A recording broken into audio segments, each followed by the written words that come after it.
Immunoglobulin genes are composed of separated segments of DNA that become joined together by a process called somatic recombination to make a functional gene. In heavy chain genes, there are 3 gene segments: the variable, or V segment, a diversity, or D gene segment, and the joining, or J segment. Light chain genes, such as those shown here, have only 2 gene segments, the V and the J segments.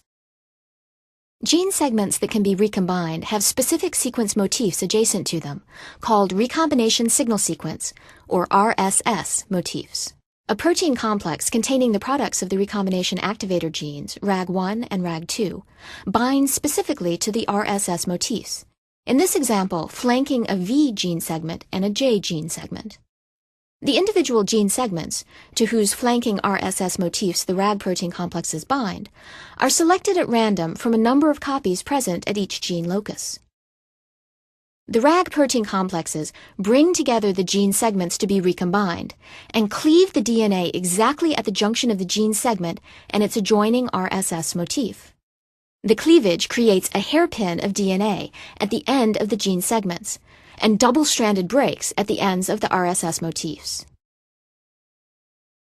Additional proteins, DNA-dependent protein kinase, Ku, Artemis, and a dimer of DNA ligase and XRCC4 are incorporated into a large complex with the RAG proteins.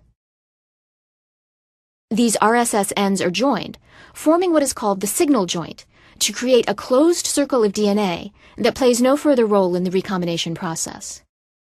The DNA hairpins at the ends of the gene segments are then cleaved. An additional enzyme, terminal deoxynucleotidal transferase, or TDT, is recruited and adds additional nucleotides to the ends of the DNA strands. The other enzymes in the complex ligate together the 2 ends of the gene segments, completing the recombination process.